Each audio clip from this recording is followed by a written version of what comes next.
We're here. I'm Carolyn. I'm the Executive Director at Fertility Matters Canada, and we're thrilled today to welcome everybody from that's here on our Zoom call live, and also for those of you who are watching on Facebook Live. I'm thrilled to be speaking today with Mary Howlett Nero. Is that right? From Beginnings Family Services. And we're going to learn today about embryo donation in Canada. And Mary, as you probably are aware, because this is your area of expertise, we get a lot of questions in our support groups and online about how to access embryos in Canada. And I'm thrilled today to have you here to talk very candidly about this process for patients and what that means, the things that they need to know. So I'm going to hand the floor over to you, and I'm thrilled to learn because I'm sure I'll learn some things as well. Great, thank you. Well, first of all, thank you to inviting me here today to Fertility Matters. That's really appreciated to be able to share this information about our embryo donation program. So just to give a little background, Beginnings Family Services is a not-for-profit agency. We're actually the largest private domestic adoption agency in Ontario, and we've been doing counseling and adoption services since 1985. And then we started the embryo program in 2010. And we've been running it since then. So we're the only ones running a Canada-wide program. And we work with people in all the provinces across Canada, both with donors and recipients. So maybe I'll start with a little bit of information about what embryo donation is to begin with. So this is a situation where people have done IVF and created embryos for their own use. And they have used them and created their own family, but they have finished having their own family and have decided that they're not going to have any more children, and they have remaining embryos in storage in their fertility clinic. And historically, their options would be to keep those embryos stored forever, perhaps to donate them to research, or perhaps to ethically destroy them. And so we are offering another option for donors to be able to share them with another family. And this is done altruistically. They're not paid for their embryos. And so they have decided that they would like to just help somebody else and donate those embryos to another family. So we're able to help them with that process. And this is a great way perhaps for other people on the other side who haven't been able to have a family and maybe haven't had luck with IVF, for them to be able to start a family with another option. They may have looked at some other options before, but embryo donation might be a good option for folks. They do have to be able to have a pregnancy, so that is one of the criteria for our program. But do you mean the recipient? Sorry, Mary. Do you mean the recipient needs to be able to carry a pregnancy? Okay. Yeah. So we don't at this point work with surrogates. So people receiving the embryo, it could be a single person or a couple, but one of them must be able to carry a pregnancy potentially. And it doesn't matter if they have other fertility issues. That's not usually a problem for being able to accept somebody else's embryos. We do assessments with all of our donors and recipients. So part of that assessment will be determining that they indeed could potentially have a pregnancy. So perhaps people would like to know some of the pros of embryo donation and maybe some of the challenges of embryo donation. Certainly for a lot of the folks that we see as an adoption agency, this offers an alternative where they could experience a pregnancy and give birth to a child. And they don't have to worry about prenatal care from somebody else because that's within their own control. It doesn't fall under adoption law. This falls under the Assisted Human Reproduction Act. So it's a little bit different than doing our adoption program. Some people will see that as a benefit. You don't have to go through the ministry the same way we do for adoption. It's not quite as extensive for most people to prepare for embryo donation as it might be for adoption and some of the requirements that the ministry has for that. And for people who maybe want another option to egg donation or sperm donation, embryo donation is probably a lot more cost effective, and I'll talk a little bit more about cost later, but it's definitely a very economical process that one could consider. Now, it's a little bit different in terms of being able to select. If you were doing egg donation or sperm donation, you'd probably have lots and lots of people to select from, and you could select on any criteria that was appealing to you. Whereas in embryo donation, it is a smaller pool of people to select from, and they're just ordinary folks. So there are some who have potentially some health issues. So we will share that information, but it may not be quite the same as if one were looking at a list of egg donors with perhaps no issues at all to have to consider. The person who gives birth to the child is the legal parent, so there isn't an adoption process required. So that's another benefit perhaps of the embryo program.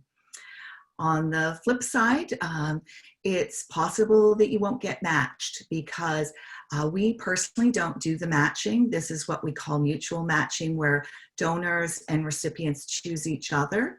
So it is possible that you will not see a donor that you want to be connected to, or that one of our donors may not choose you. So it is something that people have to be aware of, that they could decide this is what they want to do, but it may not be possible in every case to match people.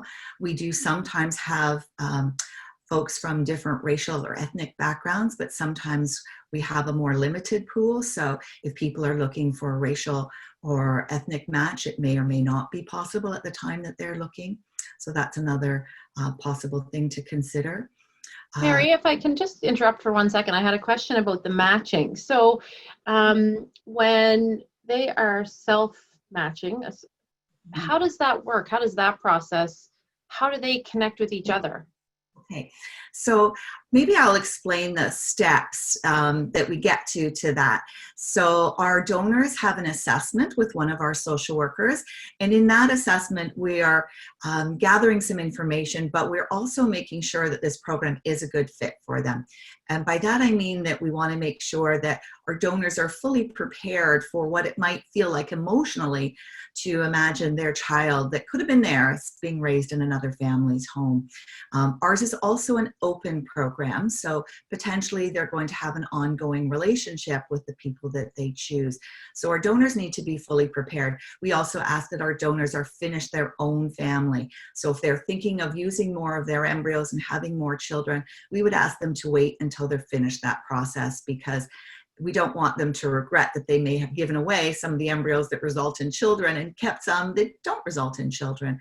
So that's really important. So that assessment is done, and we will ask the donors what they're looking for in terms of a match with a recipient family. So they can give us, perhaps it's a geographical request that they have, somebody at a certain province in Canada. It might be that they ask for somebody without children. They could pretty much decide what it is that's important to them in terms of finding this recipient family.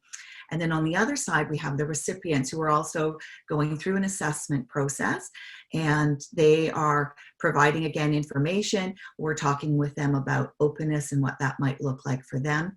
Some of our recipients have already done adoption preparation courses and home studies, which we will use if they've done that. If they haven't done that, we will do our own assessment. And they will also tell us what they're looking for in a donor, and they are going to prepare what we call a profile.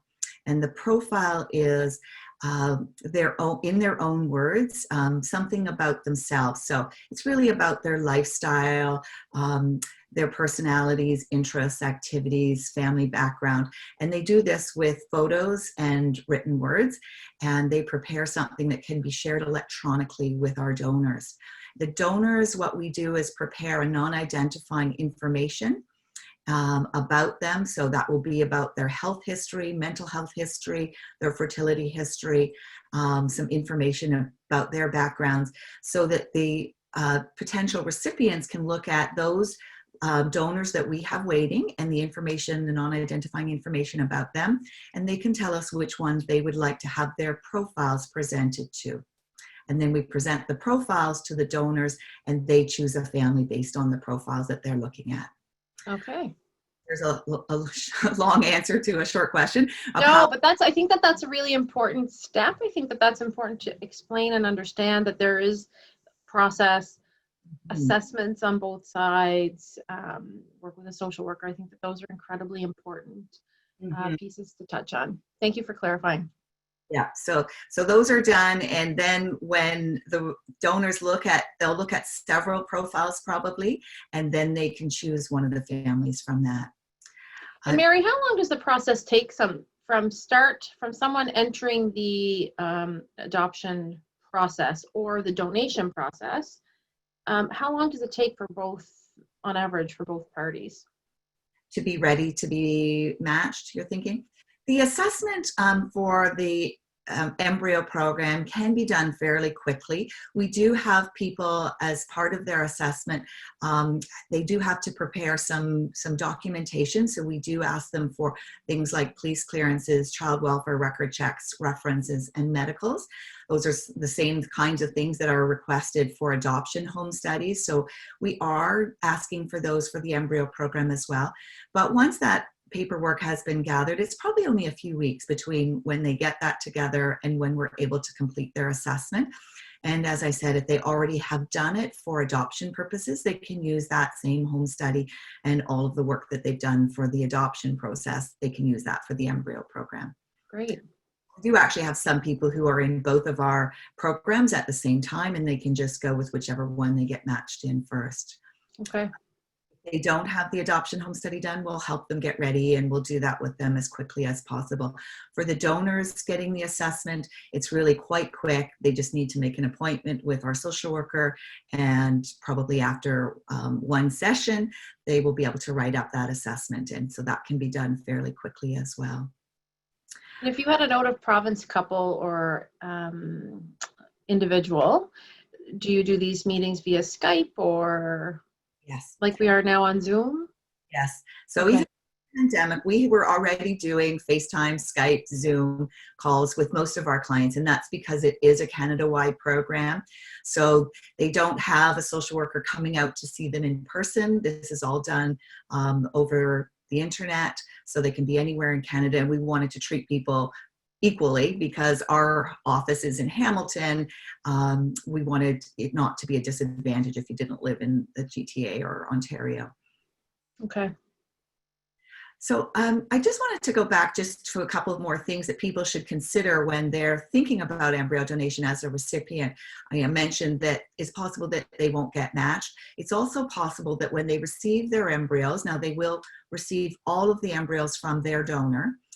In most cases. I'll say that in most cases because there are some occasions when we've had too many embryos from one single donor, and they have actually ended up going to multiple families.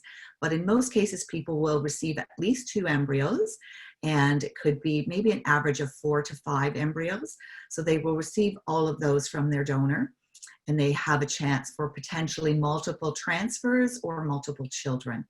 Some of our recipient families have had more than one child at this point from the same batch of embryos, with the advantage being that they're genetically related to each other. Our recipients do have to be mindful that it is possible that not all the embryos will survive the thawing process. That is one of the risks. It's quite possible that they won't get pregnant.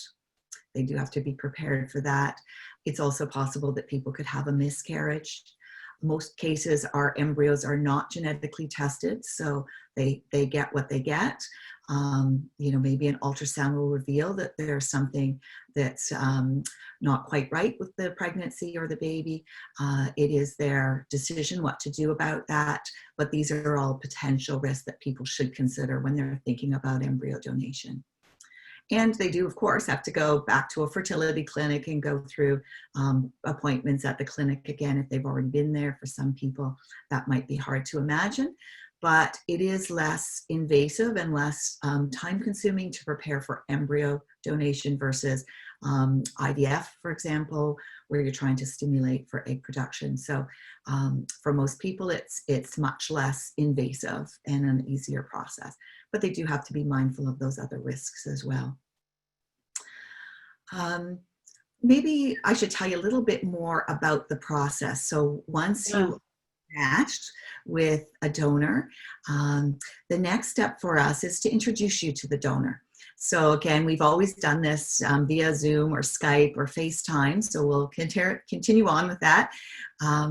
And this is a meeting that I will host, and I will introduce the two families to one another. And we will talk about, just get to know each other a little bit and talk about why they have chosen each other, because they did, and what they have in common. It's kind of nice to know what commonalities that they have. Maybe it's interests and activities, views on life, whatever they are. And we're also going to talk about the kind of relationship that they want. So I mentioned earlier that Beginnings runs an open program, but we do talk with people about what that will look like for them.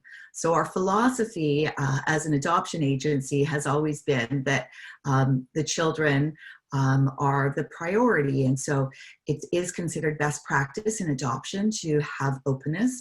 And it's actually a requirement in Ontario to have open adoptions at all times, unless there's some compelling reason why that isn't possible. So we have gone with that same philosophy, that this is going to be in the best interest of the children for the long run in both families. So at that first meeting, we're going to talk about what their expectations are of one another, both in the short run and in the long term. Are they hoping to meet in person? Are they hoping to just keep in touch? At the very least, they're going to know each other's full names. This is identified, it's not anonymous. They're going to have contact information for one another. And we would certainly encourage them to provide updates to one another, and in particular, medical updates to one another.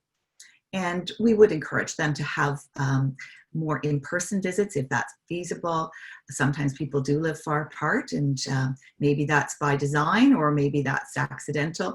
But a lot of our families still can make that possible, or they can do Zoom meetings.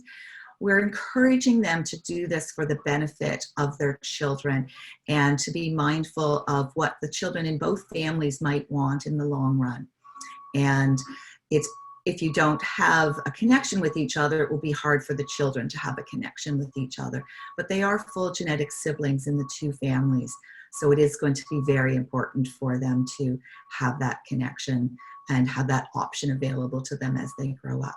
So we talked about that at that meeting, and we'll give them some suggestions, but it really is going to be up to them what that relationship, and we encourage them to keep in mind that it can evolve over time. It doesn't have to be the same way forever. It could change as time goes on. After the meeting, I actually do write up what we call an openness agreement. And it is a fairly flexible thing, but it's just perhaps a guideline, a starting point for that relationship. And then after we've had that meeting, we encourage them, or we require them, I should say, to go back to their fertility clinic. So the recipient will return to their fertility clinic, and they're going to review all of the medical information about the embryos and make sure that there's no reason in their own health history that would preclude them from having a pregnancy. So they can review this information with their doctor at the fertility clinic and make sure that they want to proceed from a medical point of view. Once they've done that, then the next step will be for them to complete a legal agreement. So that legal agreement is done with lawyers who specialize in third-party reproduction. There are lawyers who do that in Canada, so they can use one of the ones from our list and prepare a legal agreement. And there will be 2 lawyers involved, one for the donors and one for the recipients.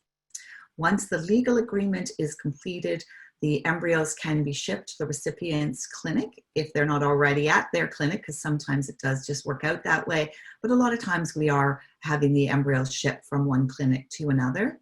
And my job will be to coordinate with the 2 clinics. So I'm working in the background while they're working on their legal agreement to make sure that the 2 clinics have everything that they need in place, consent and all the paperwork and the information on the embryos.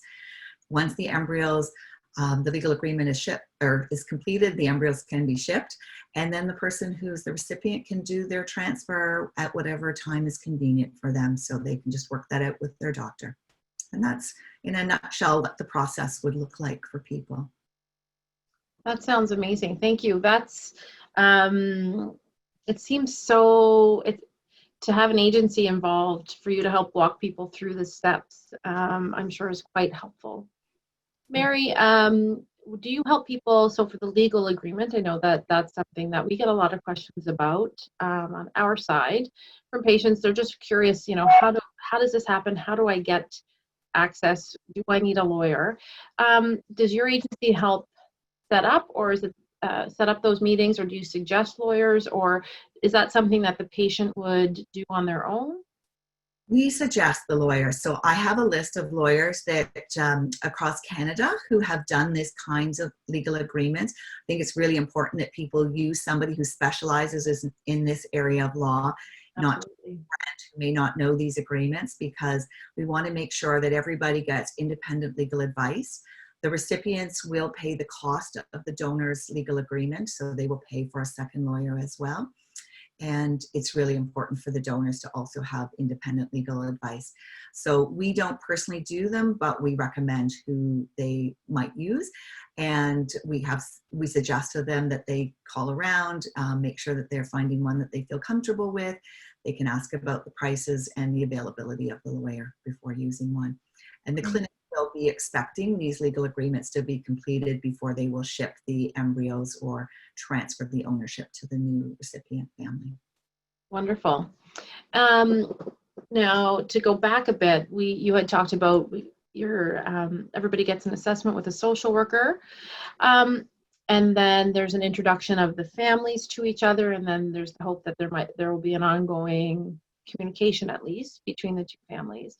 Are there things that patients, both I guess donors and recipients, should consider in terms of ongoing mental health support, or do you suggest that for patients, or is that something that should be considered?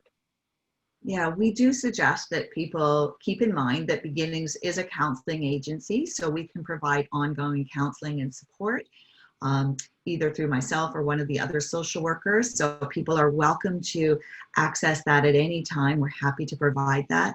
Some people have maybe their own counselor. We certainly encourage them to use their own counselor if they have one, but we're happy to assist them if possible. And the other thing that often when we've had our first meeting and discussion, our embryo donors will often say, use us as a support as well, because we've been through this exact same experience as you. There are folks who've struggled with infertility themselves. They were just fortunate that it did work out for them with IVF and they were able to create a family, but they often have a lot of understanding about what recipients are going through, empathy. They say, we know exactly what's going to happen at the clinic. We can fill you in. So they can be a source of support for each other. If things don't work out, we offer again to provide ongoing support to people, because sometimes it's very disappointing for both the donors and the recipients if there is no pregnancy after perhaps all of the embryos and they didn't have the results they were all hoping for. So we always reach out and offer that support to people, and some people have taken us up on that.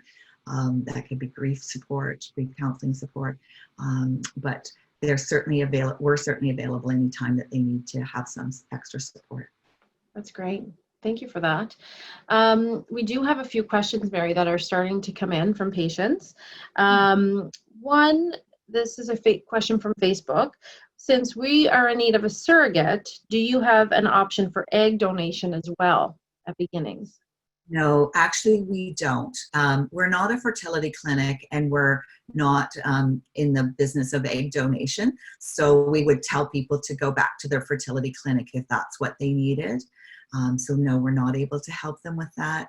And at this point, it's much more complicated from our point of view to work with surrogates as well. It just adds another layer of complication that at this point we're not pursuing. Right. This is a question from Zoom, are there any external vetting of health and mental health information provided by the donor families, or is it exclusively self-reporting? That's a good question, and the answer is that it is self-reported. So we do advise our recipients that this is self-reported information. Our donors do complete some forms with health questions on them for us and mental health questions, but it is their own reporting. So we're hopeful that they're telling us all of the information that we need to know, but that is certainly something that people need to be mindful of, that it is just self-reported from the donors. Okay, thank you.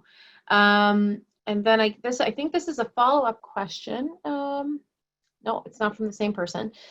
The question is, how will this impact the adoption process? What happens to the adoption process if the transfer is not successful? I'm unsure if that means the adoption, external adoption of a child or of an embryo. My apologies. Well, I'll answer both, maybe. Okay, great. Perfect. Thank you. The person was pursuing an adoption of an infant or another older child who's already born. If they were on both of our lists, they go on hold on the list, which they did not get chosen. And so if they were on our adoption list and they get chosen embryo donation, they'll go on hold for adoption. If by chance the embryo donation process does not work with a successful pregnancy at the end, they can return to adoption later. So it's possible to be on both streams. If they're talking about embryo donation and not being successful in a birth with embryo donation, you can be matched in our program. So we would certainly allow people to have another chance to get connected to a new donor. We actually have somebody who just gave birth, and that was their story. They did not get pregnant with their first donor. They asked to be rematched, and they were able to be successfully rematched with a new donor and have pregnancy. So we will certainly work with people to make that happen. The costs will be less. We reduce our costs, and in most cases, the lawyers will as well, so that we can help people, I hope, to be able to have a rematch if they're interested in doing so. Great, thank you for that. Another question from Zoom. Will the child ever come to know the biological parents? So I think this is an important question. Maybe we could talk a little bit more about this. Yeah, good question. The hope is yes. I will mention that there are situations where our donors have used egg donors or sperm donors or both. So sometimes those donations have, well, in most cases, those donations have been anonymous, or maybe there'll be donor ID. The child could find out the identity of the donor when they turn 18. In those situations, the connection is not necessarily with the biological parents, but perhaps with siblings who are biologically related to them. So this is why the donors that have donated the embryos, they're interested in their children having that connection with the other siblings, which would be in the recipient's family. But the children in both families may not have access to their biological parents. So that is possible. We are certainly hopeful that people will have openness when that's not the case. So if the embryo donors are the genetic parents of the embryos, that's where we're really encouraging them to have this open relationship, keeping in mind that that is widely considered to be in the best interest of the children in both families to have that connection. So we're certainly encouraging it. And I think people have come to Beginnings because they are interested in that option. They could have perhaps chosen an anonymous embryo donation program somewhere else, but we offer them an alternative, which is to have that openness.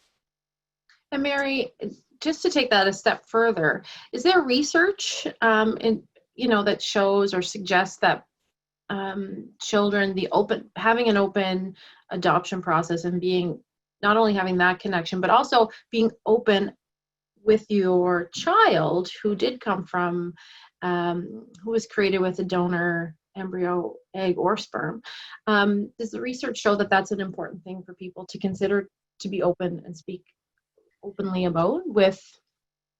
The research is more widespread in the adoption field than the embryo donation field. There aren't really very many people doing the research, particularly in Canada, on that particular issue. So it is a little bit hard to find the research with that kind of information. There are a few longitudinal studies now being done on some of these kinds of issues, but it's something that's not as easily obtained, when you're talking about embryo donation. However, in adoption, there is lots of research on this area. And as I mentioned at the beginning, it's actually a requirement in Ontario and most of Canada that adoptions all be open. If we were to propose to the Ministry of Children, Community and Social Services that we had adoptive applicants who did not want an open adoption, they would be rejected as adoptive applicants by the ministry. They feel so strongly, the research is so clear that this is in the best interest of children and there's no reason not to do it. I mean, the reasons why people wonder, should I do this or not do this? It's more about themselves as the donor or the recipient that they don't want it. It's not about the children. It's about what they're wanting. I think it's more clear that if this is how the children grow up, it's not weird to them. If we would certainly encourage and talk to people about being completely open with their children from the get-go, that they came into this world by embryo donation, and the children aren't going to see that as strange if that's what they know. The parents, there's lots of books, there's support groups for these kinds of things. So we encourage people, we give them a resource list, encourage them to consider openness and being completely, so it's 2 parts really, being open and honest with your child about their story, and then being able to allow them the opportunity to have a relationship with people who are genetically related to them. So wonderful. Thank you for that. We have another question from Facebook. How much does the whole process cost? Good question. It's going to cost in the area of $10,000 to $11,000, and that will include their assessment process, that first meeting, the lawyers, the legal agreement, the lawyer's fees, and in that number, we've kind of factored in that there'll be covered for at least one transfer through their clinic. So, all in for the process and to get that first transfer done would probably be in the ballpark of $10,000 to $11,000. So to put that into perspective for people, because that's still a lot of money, it is in most cases less expensive than IVF, and it's definitely less expensive than infant adoption, which is around $20,000 to $25,000. Great, thank you for that. I should also just point out that there's no cost to the donors, so the recipients are paying for the 2 legal agreements. That's included though in that $10,000 to $11,000 number is the cost for the second lawyer as well. Okay, thank you for that. Another question that was submitted prior to the session: what are my chances of being matched, and is there a long waiting list? Yeah, everyone always wants to know, because in adoption there are long waiting lists. It's so far, now maybe it will change after today, but our wait list is not particularly long in embryo donation. It's probably a ratio of 1 to 2 donors to recipients at any given time. So the odds are fairly good about being matched. Now it can change based on, tomorrow it could be different. The numbers can change, quite quickly if somebody does get matched, or if we get more donors calling us. But it is a reasonable expectation that people will have a chance to be matched in the program. Now, if they were looking for specific racial matches, which I might not have at that time, that might make things more awkward for them in terms of matching. But in general, most people have a reasonable expectation of being matched. So we hope that they will. There isn't really a long wait list. As soon as people are ready for being matched, so they've completed their assessment, I will show them the waiting donors that we have, so they don't have to wait a certain time. It's not done in order of when you come, because it's based on what the donor is looking for. It is possible that the donors are looking for something that you don't have. So maybe it's which province you live in. So it is possible that even though I have donors, that there is nobody who you can be matched with at this time. So people do sometimes wait, and sometimes people get matched just right away. As soon as they're done their assessment, that could also happen. So Great. times are a bit unpredictable, unfortunately. Now, Mary, do you work with all of the fertility clinics in Canada?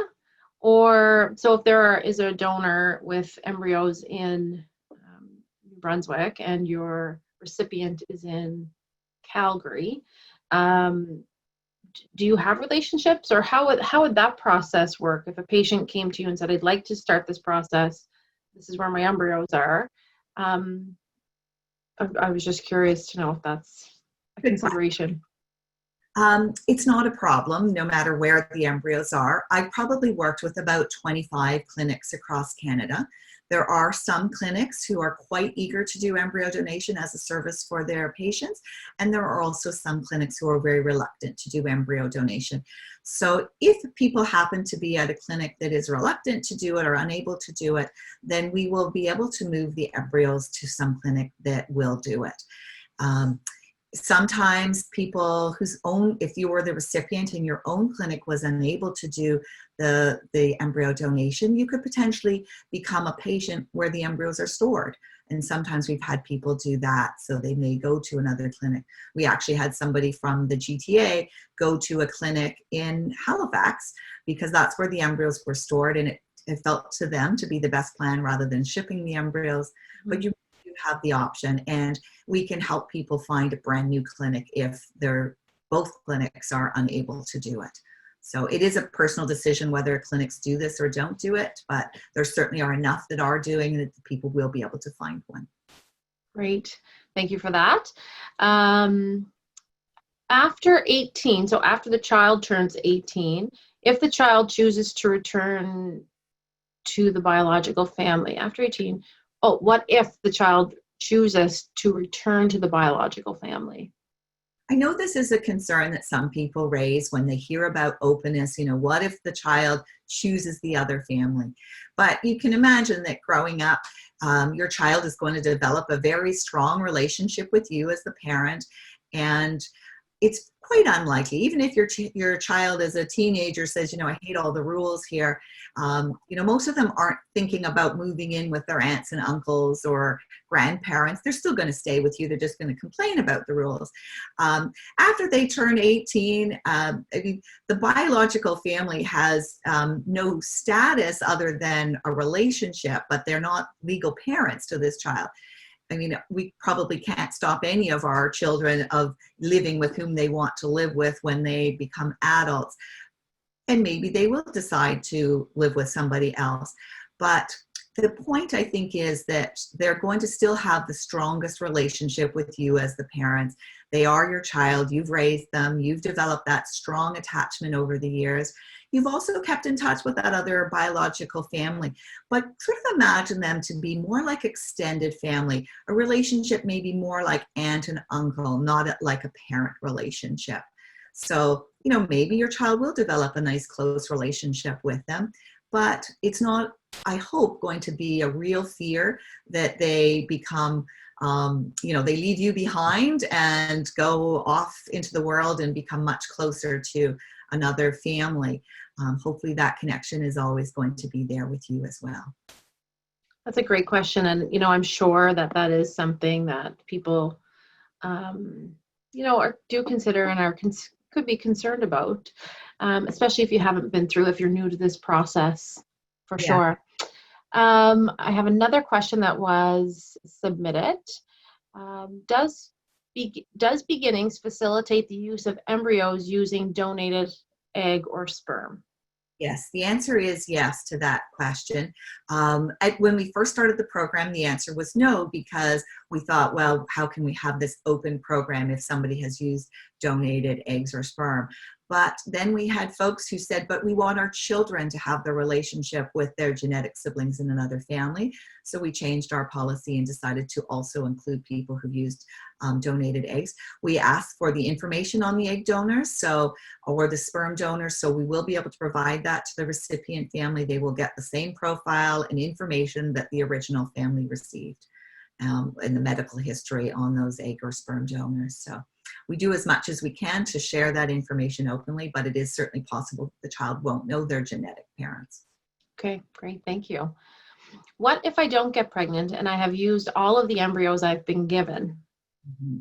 I know people are worried about that, and it is a real, concern.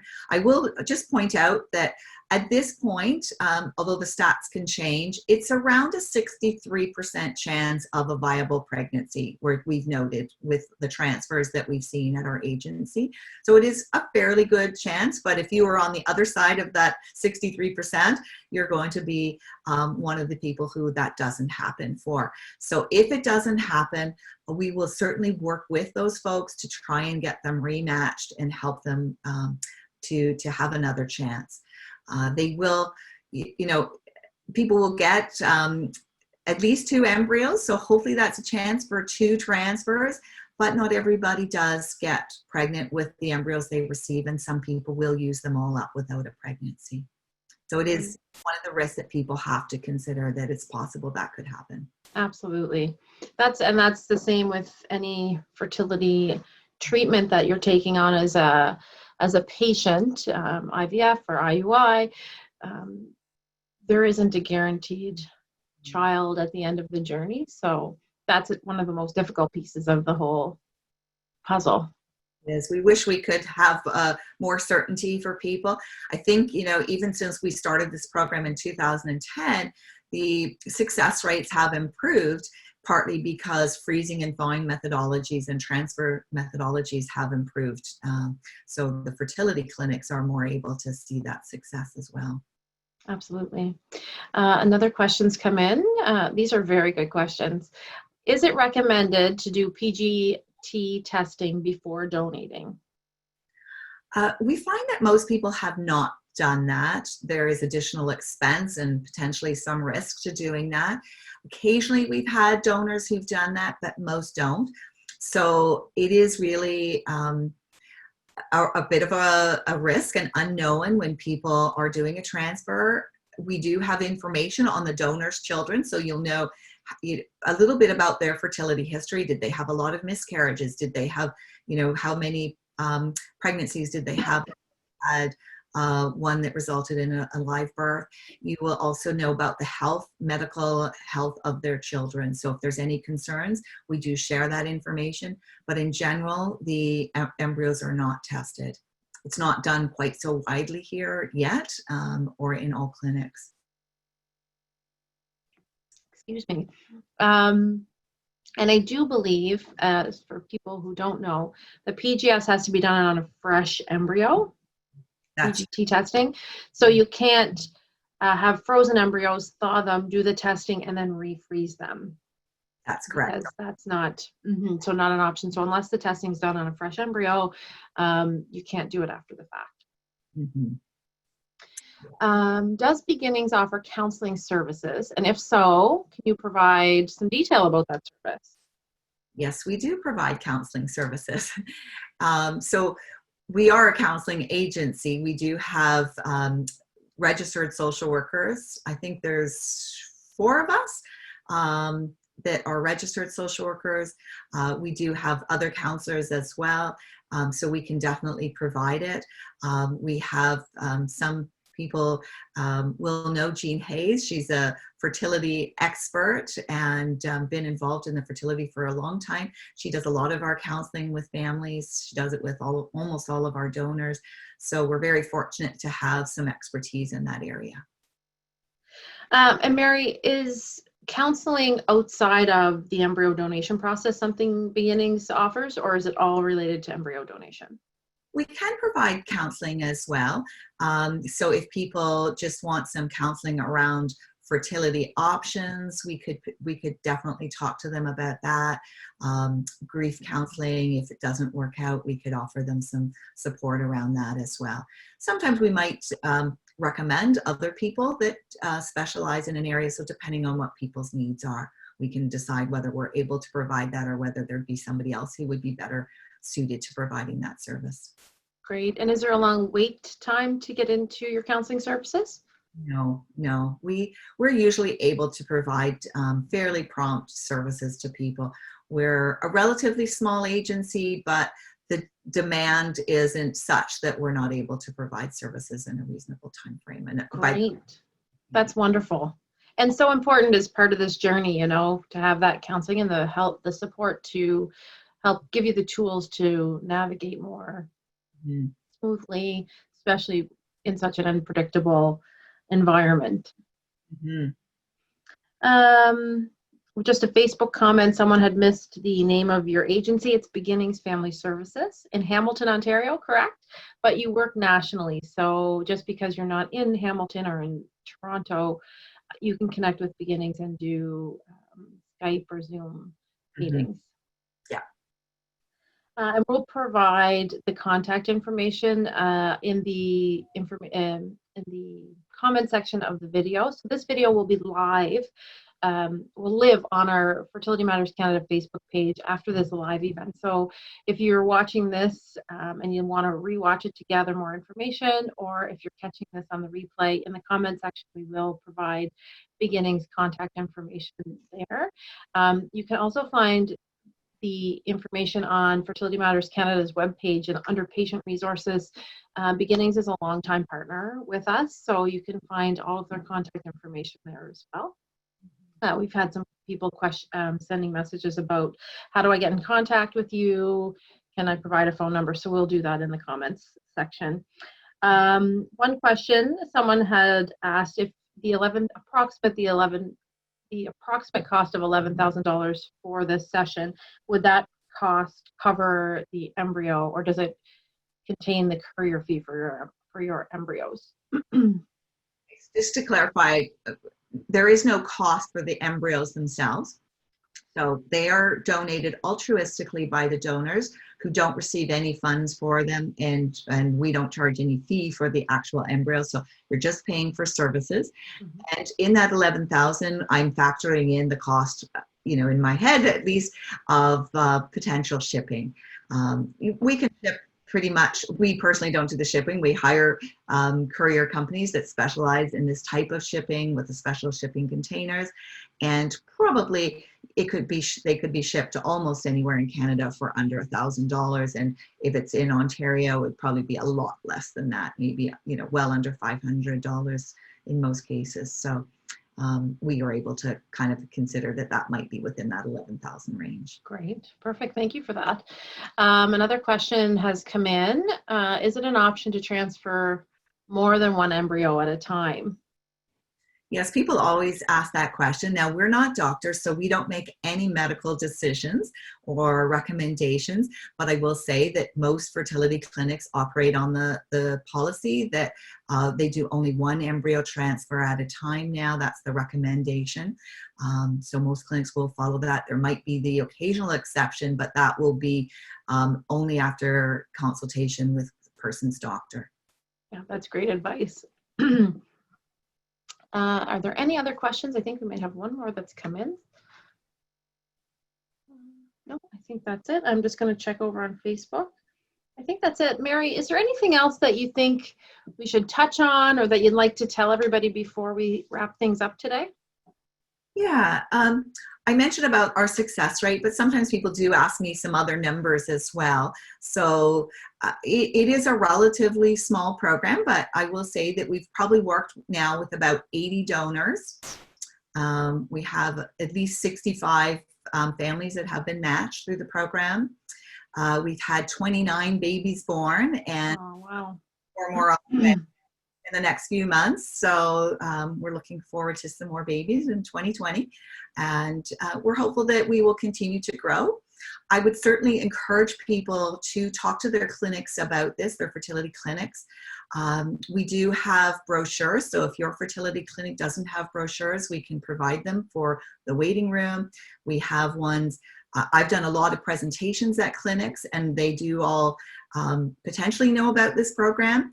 We're always at the CFAS conference, and so there's lots of opportunities for the professionals to meet with us and find out more about our program. But if your clinic doesn't know about it, encourage them to reach out to us. I'm happy to do a presentation to any clinics in Canada. I'm happy to send brochures to any clinics. And I encourage people to encourage their own fertility clinics to offer this service, because we know that there are some that aren't doing it. And I'm personally not sure of any reason why they couldn't do it. We do follow all the laws under the Assisted Human Reproduction Act. We try to offer an ethical program. We're very mindful of the importance of legal agreements and independent legal consultation.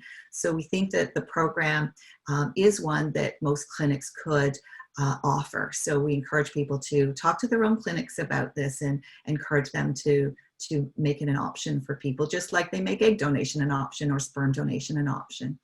And the openness piece, I mean, we'll coordinate it so the clinics don't have to worry if they don't have expertise in that kind of thing. We will walk the patients through that. Wonderful. Mary, thank you so much. This has been really helpful for me. And I mean, I work in the industry and have a pretty good understanding of a lot of different things, but I've learned some things today.